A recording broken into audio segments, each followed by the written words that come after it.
Welcome back. I'm Anand Naidu, and this is a CGTN special program, Moving China Forward. We're talking about the 19th Party Congress of the Communist Party of China that has just wrapped up in Beijing. It set an ambitious agenda for China in the coming decades and also signaled a growing global role for China. With us from Shanghai is Zhang Weiwei. He is the director of the China Institute at Fudan University. With me here in the studio is Cheng Li. He is the director of the China Center of the Brookings Institution. With us too is Yukon Huang. He is the author of Cracking the China Conundrum.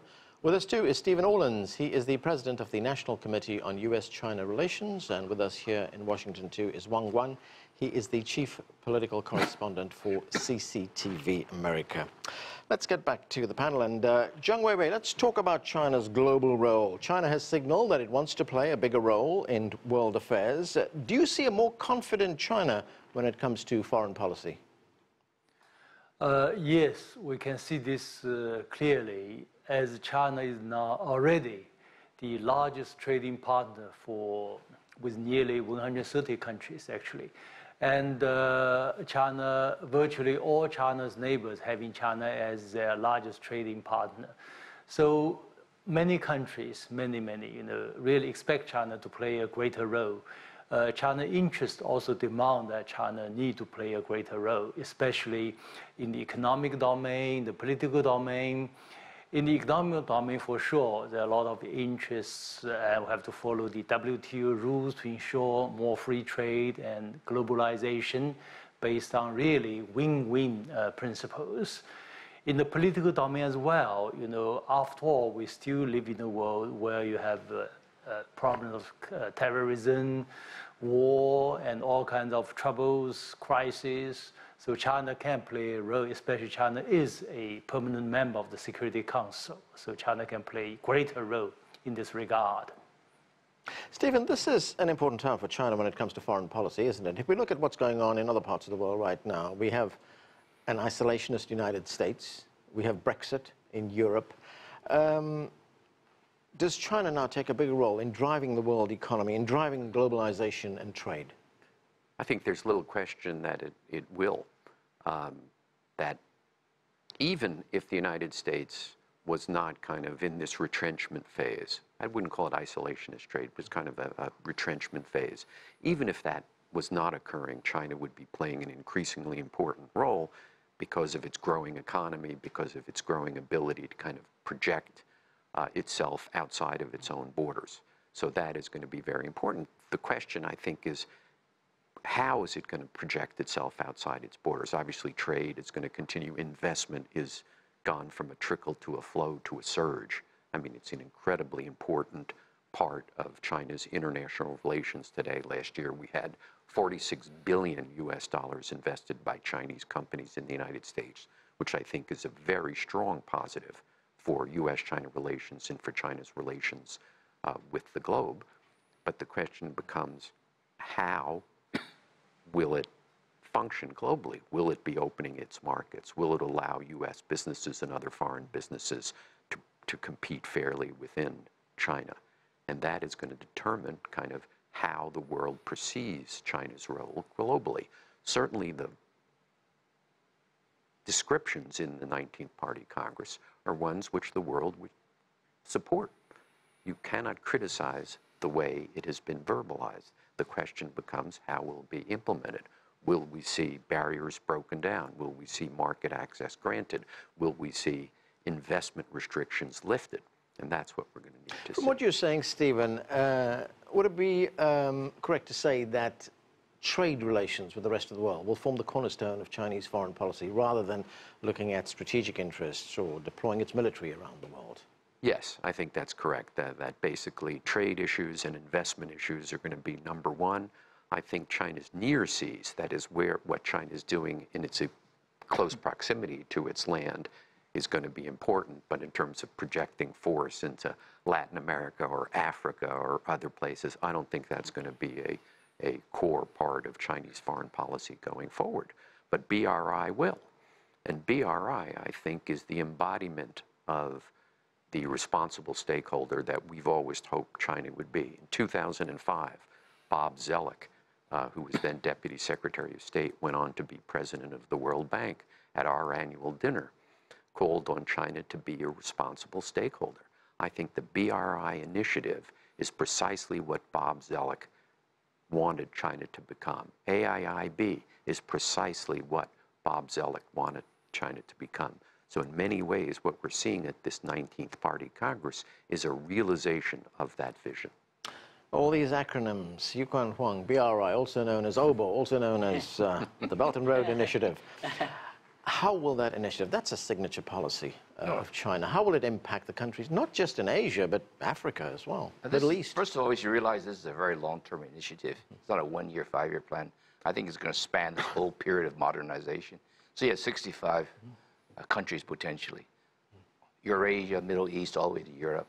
Connectivity is the key, because what China says is, from our experience, in China, we've grown because of infrastructure development, trade, and connectivity. If we can connect Asia now through Southeast Asia, Central Asia, all the way to Europe, this will benefit everyone. But they also realize that people are also concerned. Is China going to be very heavy-handed?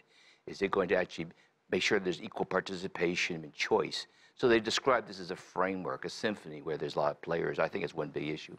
Trade is going to be a big issue in the next couple of years. You have this RCEP being negotiated with the ASEAN countries.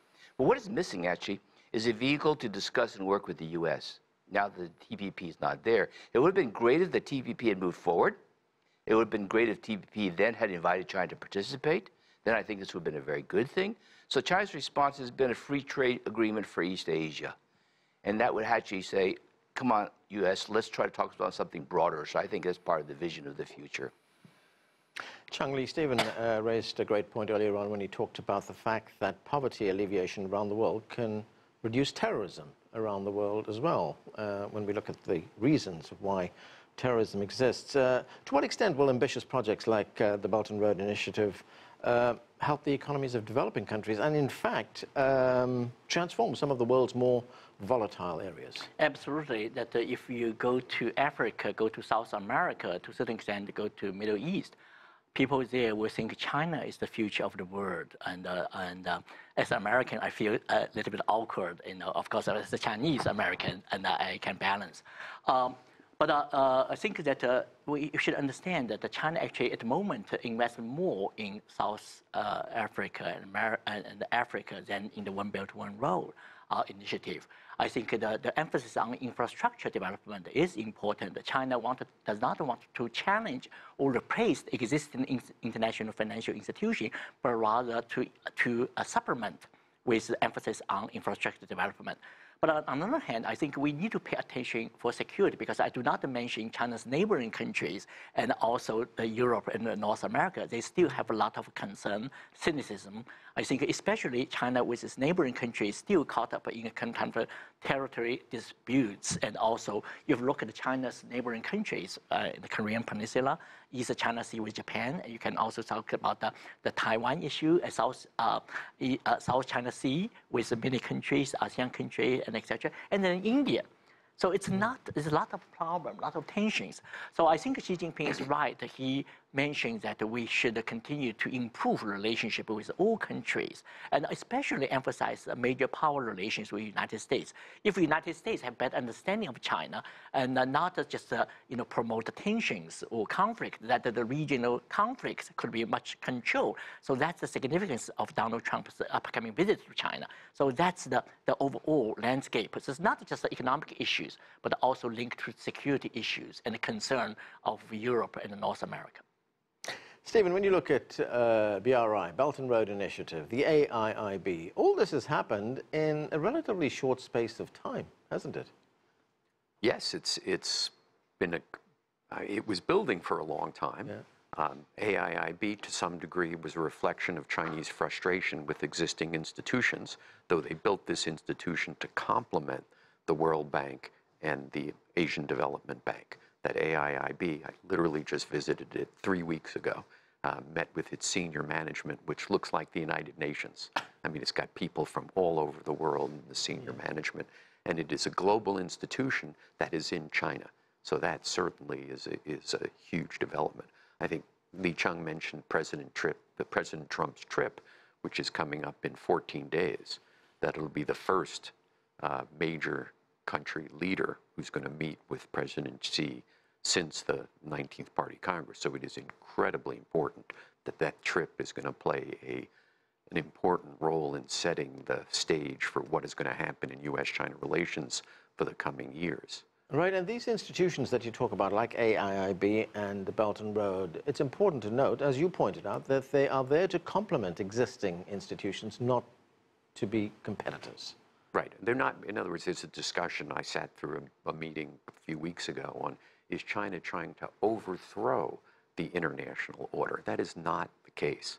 China is looking to build on what exists today, and that these institutions are complementary to existing institutions. And that's very important for Americans and the rest of the world to understand. Okay, let's go back to Professor Zhang Weiwei in Shanghai. And Zhang Weiwei, the General Secretary, Xi Jinping, said that all these goals, these ambitious goals that have been announced by China, can only be achieved in a peaceful international environment. Let's take a listen to what he had to say. Let's watch. The dream of the Chinese people is closely connected with the dreams of the peoples in the rest of the world. The Chinese dream can be realized only in a peaceful international environment and under a stable international order. We must keep in mind both the domestic and international situations, stay on the path of peaceful development, and continue to pursue a mutually beneficial strategy of opening up. So, Zhang Weiwei, listening to what President Xi had to say there, what will China's role be in maintaining a stable international order? Actually, he mentioned this domestic peace and international peace, which are linked. If you look at China's modern history, I made a rough calculation, since the 1840, the Opium War, up to the reform started in 1978, so roughly 140 years. China's longest continued peace, I think, was less than 10 years. It was always interrupted by peasant uprising, foreign aggression, civil wars, and then ideological campaigns during like Cultural Revolution.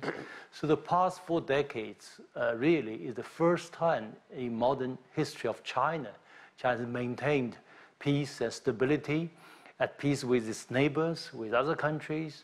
As a result, China has really risen quickly. So this is also experience of China's modernization.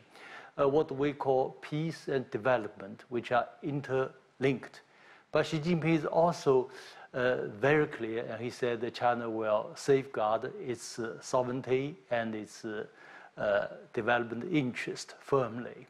So these are linked. In other words, China really treasures peaceful development, but China also hopes other countries will also do the same. Cheng Li, no doubt China has enjoyed enormous success, development success over the past 3 or 4 decades.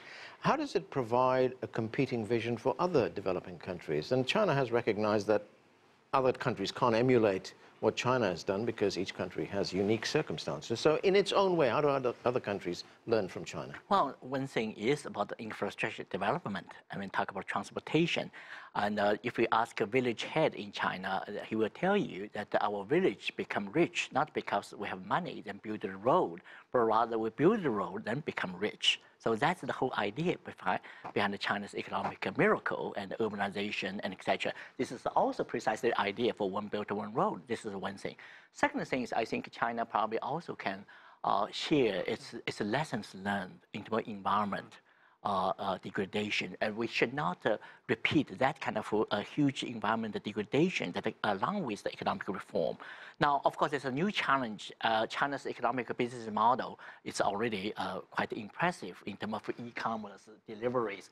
Now, I read somewhere in China every week there are 400 million lunch boxes delivered throughout China. 400 million per week. But the plastic bag and also these boxes could be serious sources of pollution. So how to deal with that challenge is very, very important.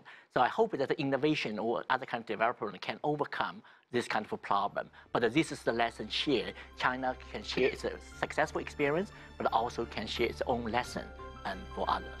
Okay, we need to take another quick break. More on the 19th Party Congress when we come back. Stay with us and the special CGTN program, Moving China Forward. We'll be right back.